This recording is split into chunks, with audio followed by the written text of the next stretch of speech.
하나님 말씀 보겠습니다. 사무엘상 29장 우리 1절부터 12절까지 말씀. 29장.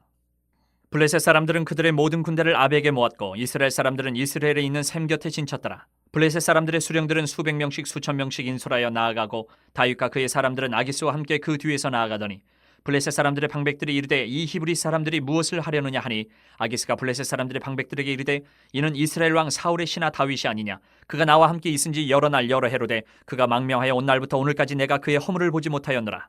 블레셋 사람의 방백들이 그에게 노한지라. 블레셋 방백들이 그에게 이르되 이 사람을 돌려보내어 왕이 그에게 정하신 그 처소로 가게 하소서. 그는 우리와 함께 싸움에 내려가지 못하리니 그가 전장에서 우리의 대적이 될까 하나이다. 그가 무엇으로 그 주와 다시 화합하리이까? 이 사람들의 머리로 하지 아니하겠나이까?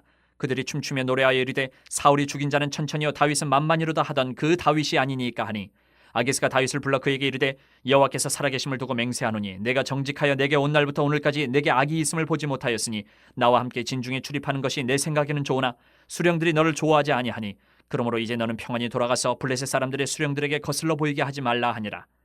다윗이 아기스에게 이르되 내가 무엇을 하였나이까? 내가 당신 앞에 오늘까지 있는 동안에 당신이 종에게서 무엇을 보셨기에 내가 가서 내 주 왕의 원수와 싸우지 못하게 하시나이까 하니 아기스가 다윗에게 대답하여 이르되 내가 내 목전에 하나님의 전령같이 선한 것을 내가 아나 블레셋 사람들의 방백들은 말하기를 그가 우리와 함께 전장에 올라가지 못하리라 하니 그런즉 너는 너와 함께 온 내 주의 신하들과 더불어 새벽에 일어나라. 너희는 새벽에 일어나서 발거든 곧 떠나라 하니라.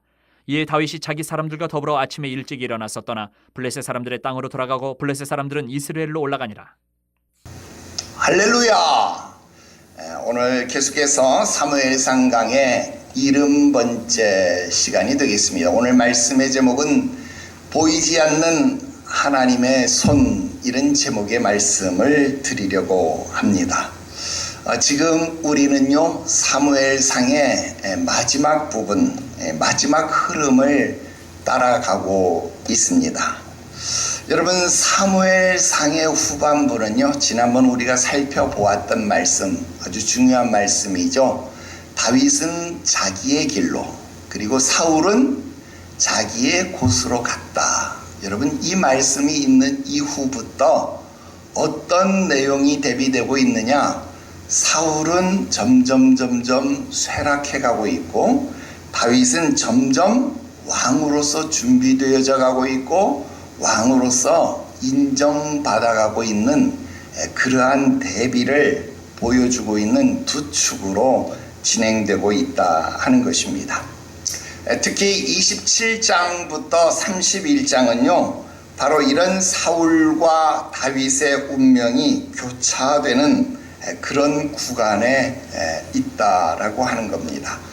그래서 우리는 이 흐름을 잘 봐야 된다라는 겁니다. 자, 그런데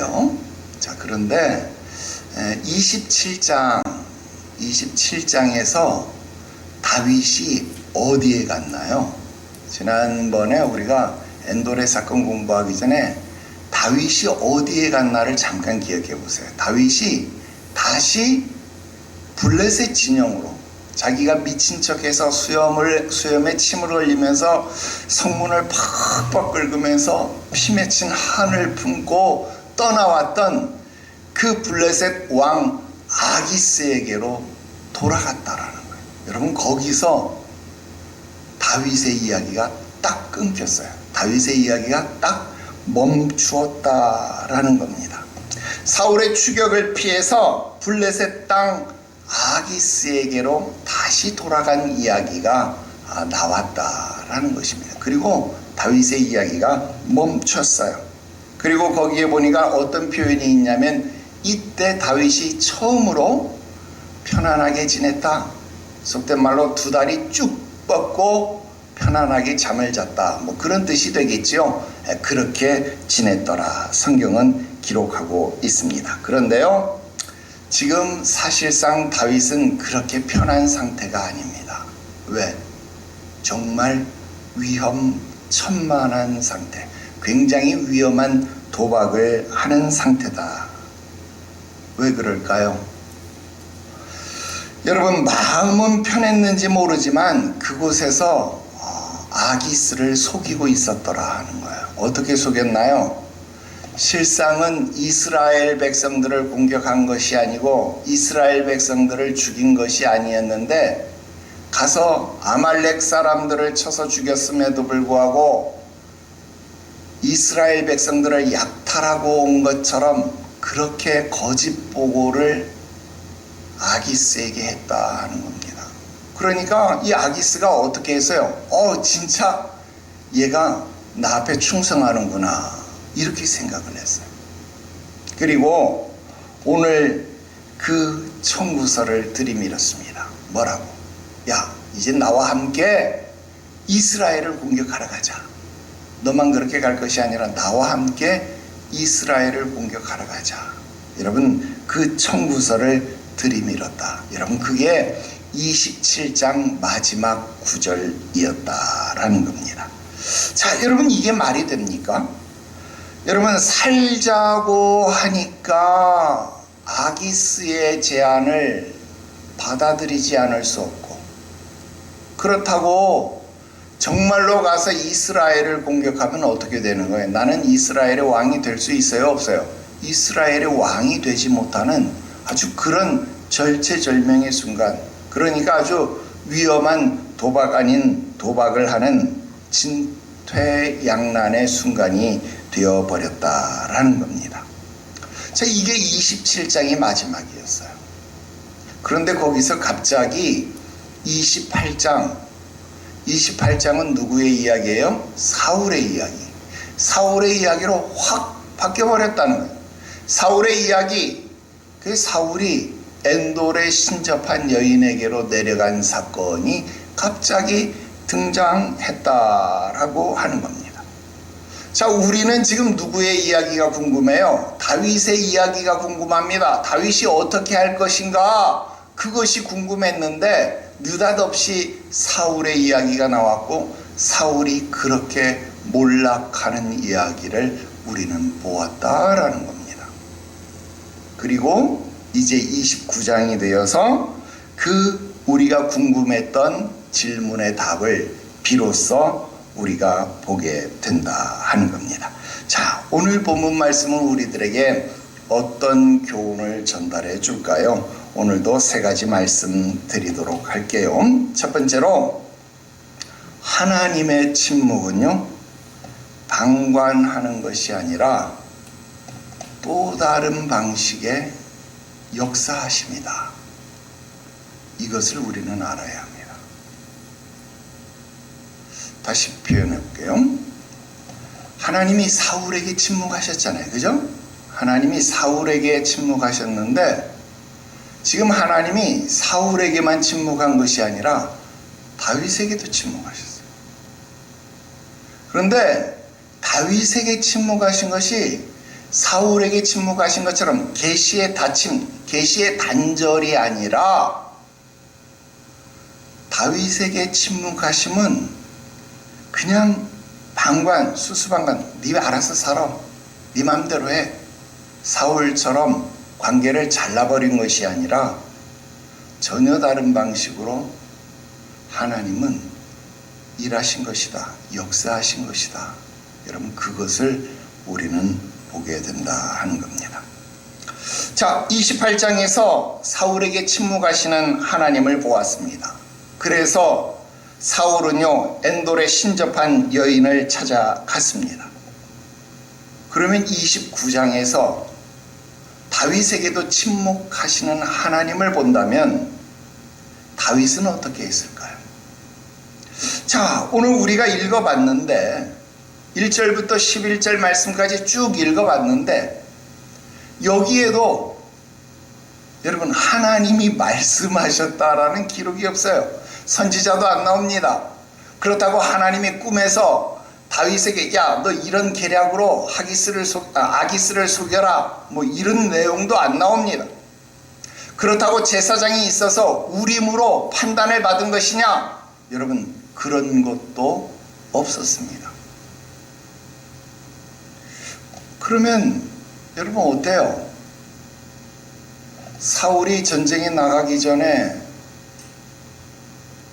하나님께 물을 수가 없어서 블레셋 군대들로 인해서 마음의 두려움을 느껴서 이걸 어떻게 해야 할지 알지 못해서 신접한 여인에게로 내려가서 물었던 것이나, 지금 다윗은 아예 하나님 앞에 묻지도 않습니다. 신접한 여인을 찾는 것도 아닙니다. 제사장을 찾는 것도 아닙니다. 선지자를 찾는 것도 아닙니다. 그냥 자기 마음대로 하고 있는 것. 상황에 따라서 흘러가고 있는 겁니다. 하나님은 지금 다윗에게도 침묵하는 겁니다. 그런데 결과가 전혀 달랐습니다. 우리가 아는 것처럼 사울은 망했습니다. 하나님 없는 유월절과 같은 식사, 마지막 식사를 했습니다. 죽음의 식사입니다. 사형수가 즐겼던, 사형수가 맛보았던 마지막 식사처럼 그는 죽음을 향해 가는 최후의 식사를 했습니다. 그런데 다윗은 보호를 받았습니다. 왜 그럴까요? 하나님이 다르기 때문입니다. 하나님은 침묵 속에서도 일하고 계셨다라는 겁니다. 하나님은 침묵 속에서도 자기 백성을 주권적으로 살피시고 보호하시는 분이시다, 그 말입니다.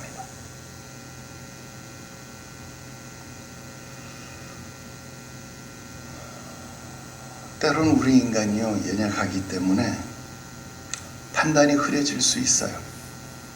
잘못된 방향으로 갈 수 있습니다. 그 증거를 보여드릴게요. 시편 23편 보세요. 여호와는 나의 목자시다. 분명하죠? 여호와는 나의 목자시다. 그가 나를 푸른 초장, 쉴 만한 물가로 인도하신다. 잘 인도받잖아요.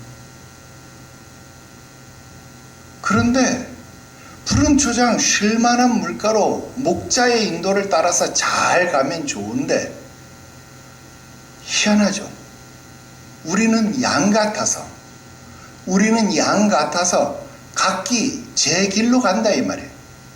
그래서 목자의 인도하심과는 전혀 다르게 나는 목자의 인도하심과는 정반대의 방향으로, 때론 사망의 음침한 골짜기, 여러분 목자가 나를 사망의 음침한 골짜기로 인도할 리가 없잖아요. 우리 지도에서 봤잖아요.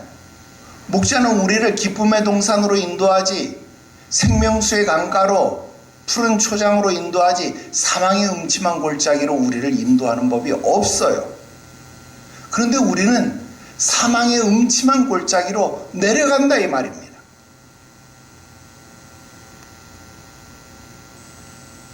여러분, 다윗이 블레셋에 거하지 않았으면 더 좋았을 것 아닙니까? 그랬다면 오늘 본문의 말씀에 기록되어진 이런 곤란한 상황, 자기 스스로 미친 채 하면서 수염에 침을 흘리면서 성문을 뻑뻑 긁는 그런 비굴한 상황, 그런 상황을 겪지 않아도 되는 것 아닙니까? 그런데 어쩌다 보니 그런 상황에까지 내려가더라는 겁니다. 왜? 인간이니까, 사람이니까 나도 모르게 그렇게 내려갈 때가 있다라는 거예요. 내 판단이 흐려져서 그렇게 갈 수 있다라는 겁니다.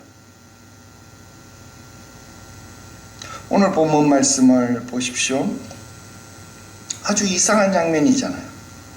하나님이 말씀하셨다라는 기록이 없습니다. 선지자가 알려주는 것이 없습니다.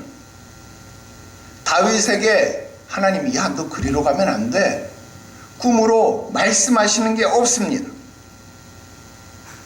제사장의 울림도 없습니다. 그냥 완전히 조용합니다.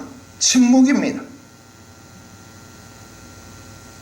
그런데 일이 벌어지는 거예요. 다윗이 전쟁에 나가는 겁니다. 이전까지는 전쟁이 있을 때마다 다윗이 어떻게 했어요? 하나님 앞에 물었습니다.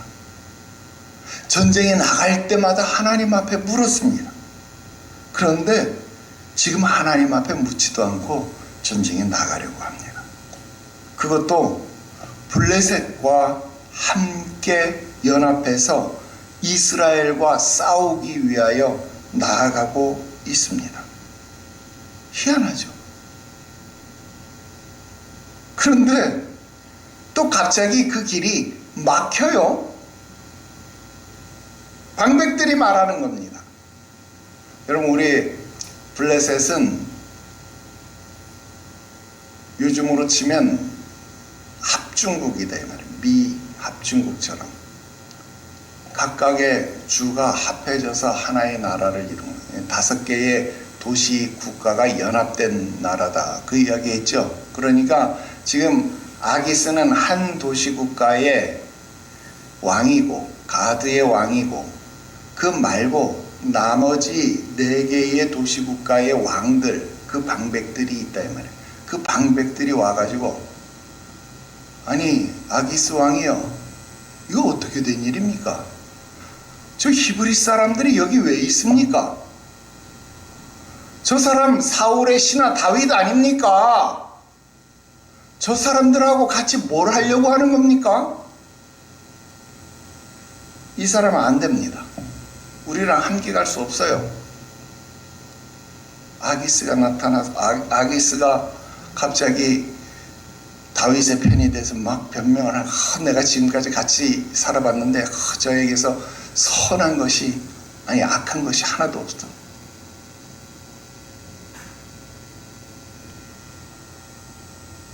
여러분, 이게 뭡니까? 지금 사람들의 판단입니까? 군사적 판단입니까? 뭐 겉으로 보면 그렇게 보일 수도 있겠죠. 그런데 아닙니다. 하나님이 하는 것 아닙니까? 하나님은 지금 분명 말씀하지 않고 있어요. 그런데 하나님은 일하고 있습니다. 지금 우리는 이걸 놓치면 안 되는 거예요. 하나님이 일하고 있다 이 말입니다. 우리는 이렇게 생각할 때 많습니다. 하나님은 말씀하셔야 일하는 거다.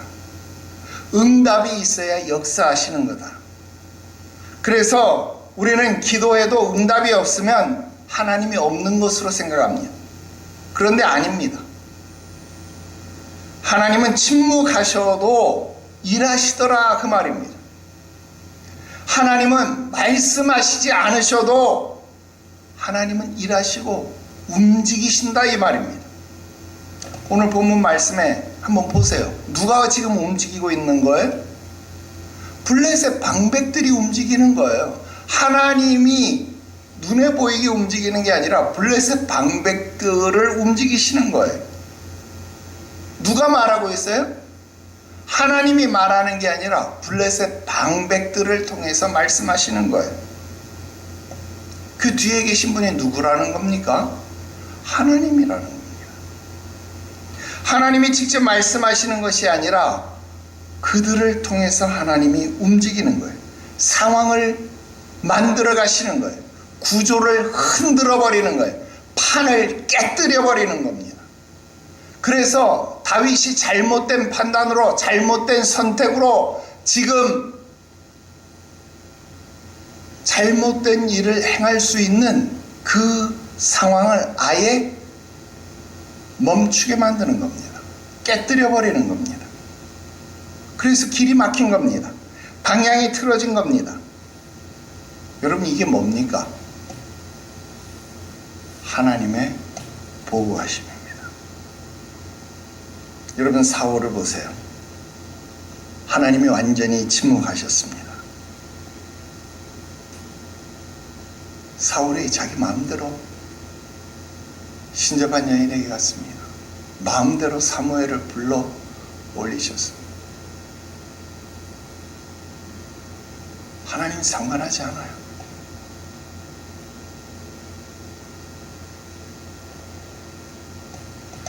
그런데 다윗에게는 하나님이 침묵하신 것 같지만, 다윗이 판단이 흐려져서 블레셋으로 내려갔지만, 하나님이 그냥 방관하는 것 같지만, 하나님은 그를 포기하지 않았더라. 하나님은 그를 보호하고 계시다, 그 말입니다. 그래서 하나님이 선택한 자에게는, 하나님이 택하신 백성에게는 침묵하심조차도 하나님의 또 다른 말씀하심, 하나님의 또 다른 보호하심, 또 다른 일하심이다라는 것을 여러분 깨달아야 합니다. 오늘 여러분 삶이 조용합니까? 응답이 없습니까? 아무 일도 일어나지 않는 것처럼 보입니까? 그렇게 보일 뿐입니다. 하나님은 지금도 일하고 계시다, 그 말입니다.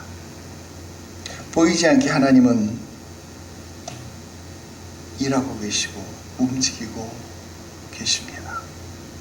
주가 일하시네, 주가 일하시네, 주께 아끼지 않는 자에게 주가 일하시네, 주가 일하시네, 신뢰하며 걷는 자에게. 아멘. 하나님은 침묵하시는 것이 아니라 보이지 않게 일하시는 겁니다. 여러분, 이 사실을 깨닫게 되시기 바랍니다. 두 번째 말씀 드립니다. 하나님은 막으심을 통해서 자기 백성을 지키고 보호하신다, 그 말입니다. 4절입니다. 다윗 왕을 한번 보십시오. 지금 뭘 하는 겁니까? 전쟁에 나가려고 합니다. 그것도 블레셋과 함께 이스라엘과 싸우러 나가려고 하고 있습니다. 여러분, 이게 얼마나 위험천만한 상황이에요. 만약 나가면 어떻게 돼요? 자기 백성을 죽여야 할 것 아닙니까? 이스라엘과 싸우면 어떻게 돼요? 이스라엘의 왕이 될 수 있습니까? 자기 백성을 지키라고, 자기 백성을 이끌어가라고 왕을 세우는 것인데 자기 백성을 죽여요? 그건 왕의 자격이 없는 거잖아요. 여러분, 한 번 잘못 들어가면 끝입니다. 그런데 어떻게 됐어요? 하나님이 막았어요. 막혔습니다.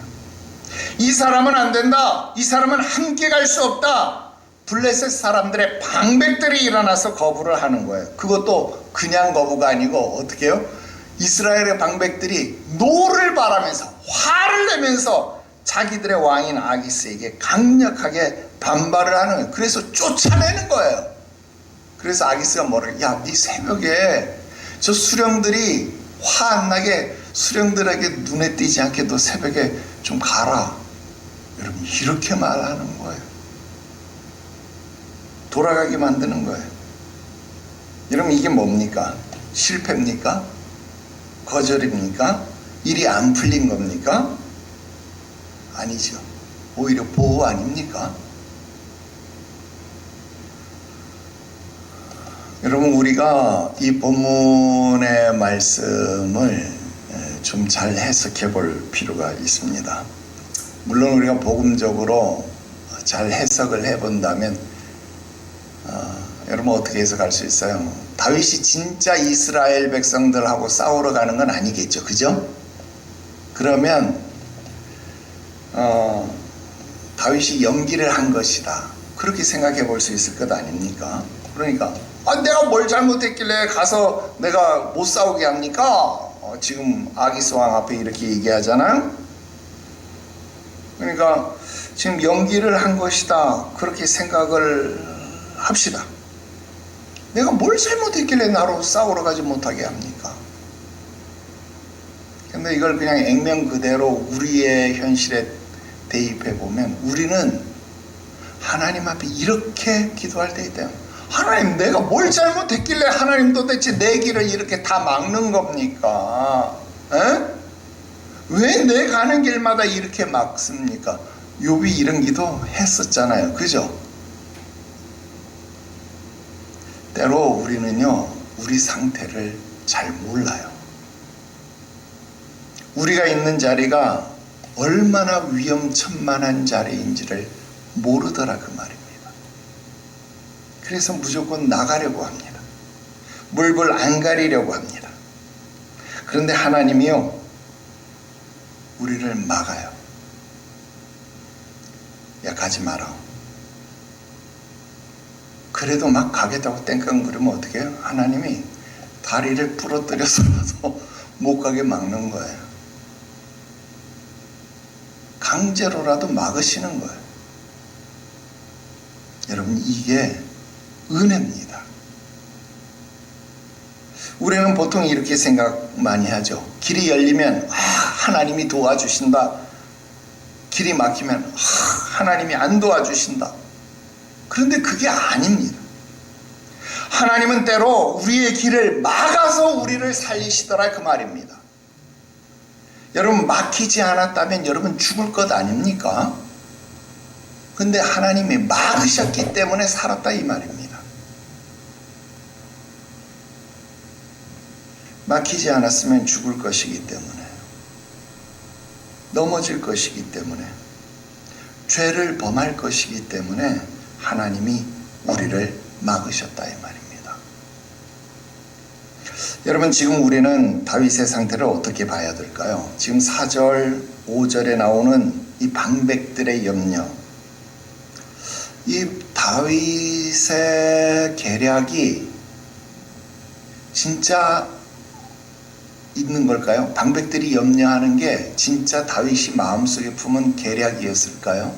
이거 한번 생각해 봐야 되죠. 결론부터 이야기를 하면 이게 충분히 있을 법한 시나리오다라는 겁니다.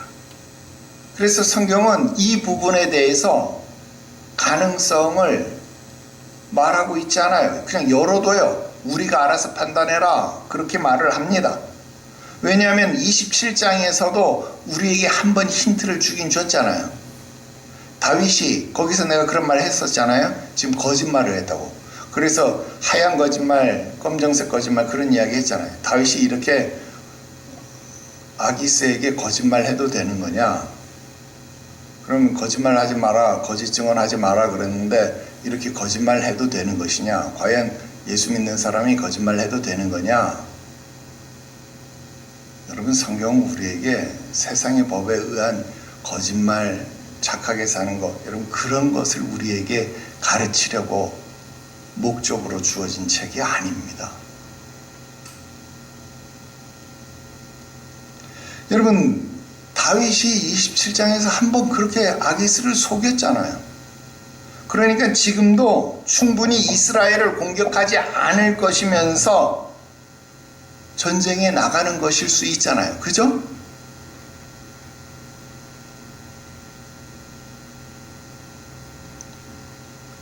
사울에게 사위가 되기 위해서 블레셋 사람들의 표피 20개 베어다 주고서 결혼을 했잖아요. 그걸 블레셋 사람들이 기억하고 있잖아요. 그러니까 지금 이 사람이 사울의 환심을 사기 위해서 지금 우리들에게 가짜로 귀순해서 들어와 있다가 전쟁터에 나가서 전쟁이 극심할 때 갑자기 우리 후미에서 우리를 치면 우리는 양쪽에서 양동작전에 휘말려서 우리는 죽게 될 거다. 여러분, 지금 이 블레셋 방백들이 군사적으로 어리석은 말을 하는 겁니까? 아니잖아요. 굉장히 지혜로운 말을 하는 거잖아요. 그 다윗이 그럴 수 있잖아요. 충분히 그럴 수 있다 이 말입니다. 충분히 그럴 수 있어요. 그러면 우리는 참 다윗이 진짜 착한 사람이구나, 좋은 사람이구나 이렇게 말할 수 있겠죠. 그런데 성경은 그렇다 하는 증거를 우리에게 보여주지 않아요. 그럴 수도 있고 아닐 수도 있잖아요. 그리고 성경은 이 부분에 대해서 침묵하고 있습니다. 그러니까 다윗이 그럴 수도 있고 아닐 수도 있다 이 말이에요. 여러분, 바로 이 침묵이 우리에게 주는 메시지가 굉장히 중요해요. 실제로 배신할 수 있다 하는 겁니다. 바로 이 모함 때문에 하나님의 개입이 필요하다 그 말입니다. 즉 다윗이 배신을 하든 배신을 하지 않든 그것이 중요하지 않다는 거예요. 성경은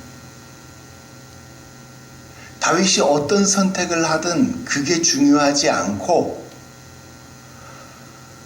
하나님은 그런 상황이 일어나는 것 자체를 막아버린다라는 거예요. 이게 무슨 말인지 모릅니까? 난 이게 굉장히 중요한 은혜라고 봅니다. 여러분, 적어도 지금 29장에서 일어나고 있는 이 상황 속에서는요, 다윗도 자기 자신이 어떤 일을 벌일지 몰라요. 이거는 여러분들이 그 상황에 딱 가봐야 알아. 여러분들이 지금 이 이야기를 알면서도 인정을 하는 분도 있고 안 하는 분도 있을 수 있어요. 여러분, 지금 다윗이 무너지면요, 메시아의 계보가 무너져요.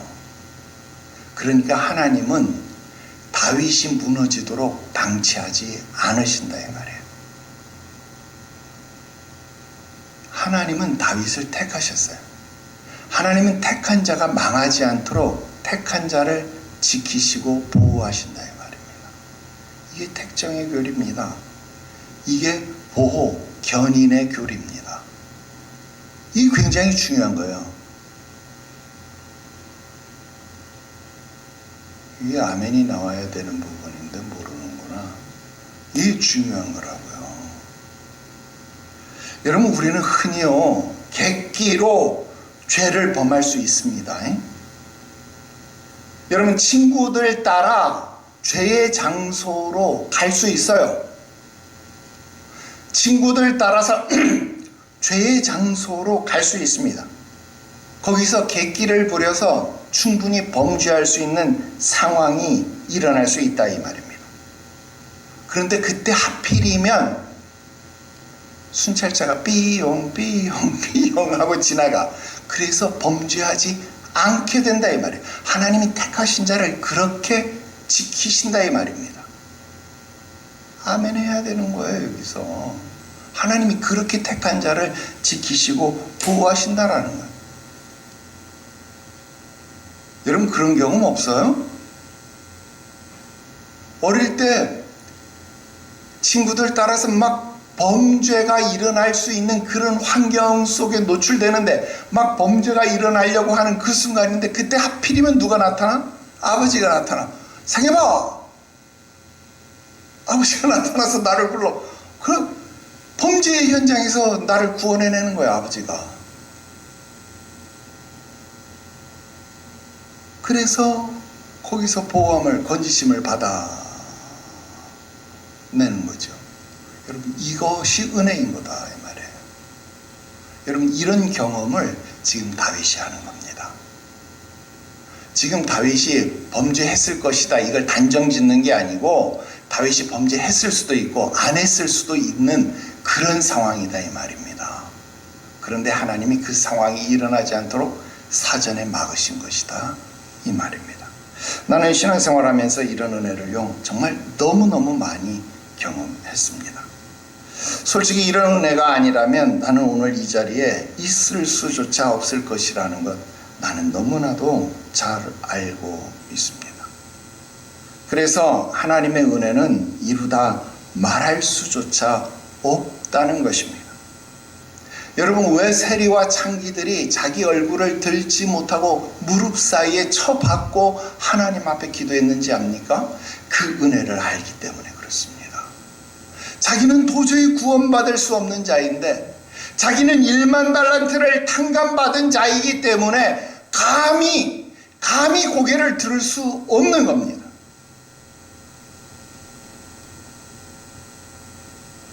여러분, 여기서 신앙이 갈립니다. 여러분, 막히면 원망할 것인가? 깨달을 것인가? 여러분 삶을 보십시오. 계속 안 되는 일이 있습니까? 하나님이 막고 계신 겁니다. 하나님이 여러분들을 지키고 계시는 겁니다.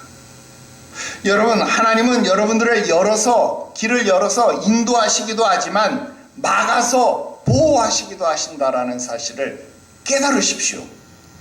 막힘은요, 결코 실패가 아닙니다.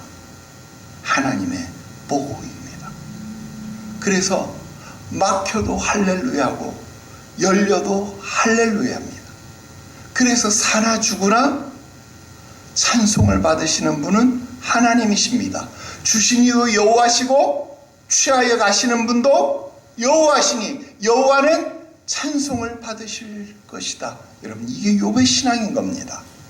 이것이 우리의 감사가 되어야 하는 겁니다. 사나 죽으나 우리는 다 주의 것이로다. 여러분, 그래서 감사를 하나님 앞에 아니할 수 없는 겁니다. 마지막 세 번째 말씀드립니다. 하나님은 결국 자기 백성을 붙들어 주신다라는 겁니다. 여러분, 6절부터 11절입니다. 여러분, 이 장면을 잘 보십시오. 다윗은 결국 돌아가게 되었습니다. 전쟁에 참여하지 못한 겁니다. 겉으로 보면 분명히 쫓겨난 겁니다. 실패한 겁니다. 여러분, 일이 틀어진 겁니다. 그런데 내용을 가만히 보니까 여러분 어때요? 지켜진 겁니다. 이스라엘의 왕으로서 이것보다 더 완벽한 보호는 없는 것이더라 하는 겁니다. 여러분, 여기서 아주 중요한 사실이 하나 있습니다. 다윗이 자기 스스로 돌아온 건가요? 회개해서 돌아온 건가요? 아니잖아요. 결단해서 멈춘 것도 아니고 여러분, 밀려난 겁니다. 방백들에 의해서 밀려나고 쫓겨난 겁니다. 막혀서 돌아간 겁니다. 여러분, 이게 중요해요. 우리는 알 수 없지만 다윗은 표면적으로만 보면 계속 가려고 했어요. 왕, 아기스 왕, 내가 도대체 뭘 잘못했다고 싸우지 못하게 하는 겁니까? 여러분, 표면적으로만 보면 다윗은 어때요? 계속 싸우려고 했잖아요. 그런데 하나님이 어떻게 한 거예요? 못 가게 한 겁니다. 끊어버린 겁니다. 이게 뭐예요? 붙드신 거예요. 우리는 보통 그렇게 생각하잖아요. 내가 잘 버텨야 한다. 내가 잘 선택해야 된다. 내가 넘어지지 말아야 한다. 우리는 내가 잘 버텨야, 내가 잘 견뎌야 한다. 그런데 우리가 잘해서 사는 게 아닙니다. 하나님이 붙드셔서 사는 겁니다. 다윗을 보십시오. 지금 상태로 보면요, 충분히 넘어질 수 있었습니다. 충분히 잘못 갈 수 있었습니다. 그런데 안 무너졌습니다. 그럼 목사님, 왜 밧세바 앞에는 넘어질 때까지 하나님이 그냥 내버렸는데요?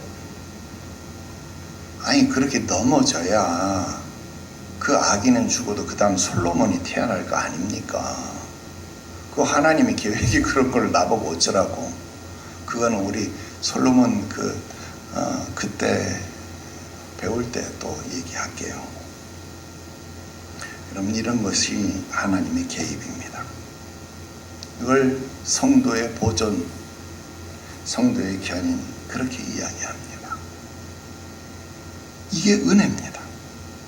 넘어질 수 있는데 안 넘어지는 것, 망할 수 있는데 안 망하는 것, 여러분, 이게 은혜입니다. 우리 지난 세월 어떤가요? 벌써 망해도 한 10번쯤은 더 망해야 그 정상 아닙니까? 우리 어떻게 되나 두고 보자 하고 나간 분들이 자신들 입술을 통해서 증언해주고 있지 않습니까? 정말 대단하다, 대단해. 그분들 입술이 그렇게 증언해주지 않았습니까? 그래요, 우리 정말 대단합니다, 대단해. 그런데 우리가 대단한 게 아닙니다. 바로 우리를 붙드시는 주의 은혜가 대단하고 대단한 겁니다. 그래서 신앙의 본질은 이겁니다. 내가 붙잡는 것이 아니라 하나님이 붙드시는 겁니다. 그래서 사는 겁니다. 우리 찬송을 부르는 거예요. 지금 고난주간 찬송 부르는 시간이 아니면 오늘은 이런 복음서가들 다 불렀을 텐데, 은혜 아니면 살아갈 수가 없네. 여러분, 크신 계획 다 볼 수도 없고 작은 고난에 지쳐도, 여러분, 은혜 아니면 살아갈 수가 없다. 그렇습니다. 우리가 하나님을 붙잡는 것 아니라 하나님이 우리를 붙드시는 겁니다. 그래서 여러분들이 버티는 겁니다.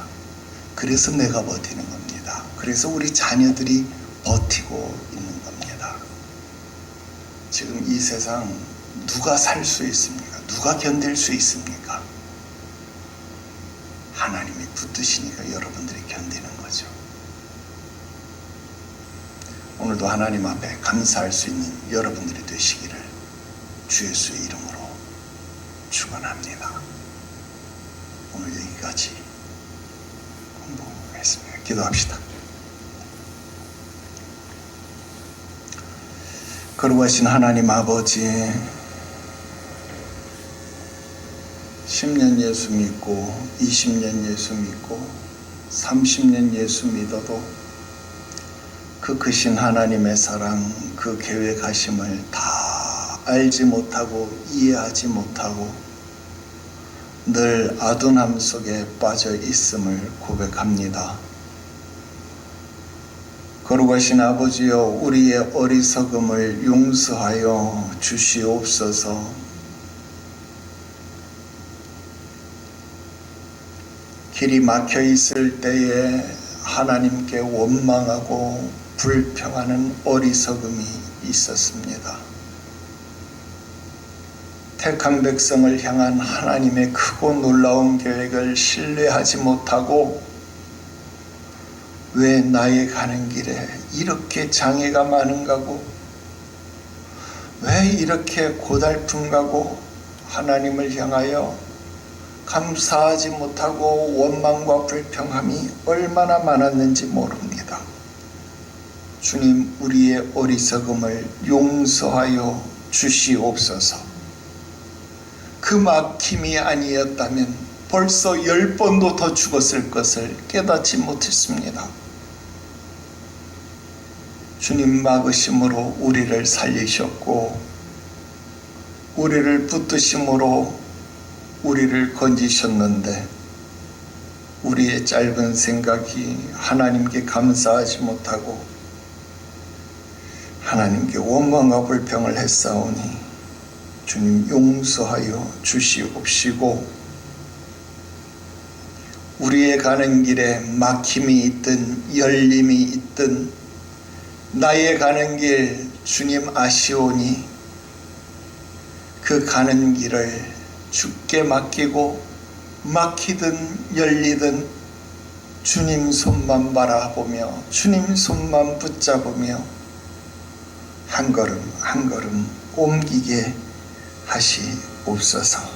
주만 의지하는 우리들 되게 하여 주시옵소서. 우리 교회가, 우리 가정이, 우리 자녀들이 이렇게 연약하오니 주님, 우리를 더 귀히 여기시고 붙잡아 주시옵소서. 거룩하신 구주 예수님의 이름으로 기도드리옵나이다. 아멘.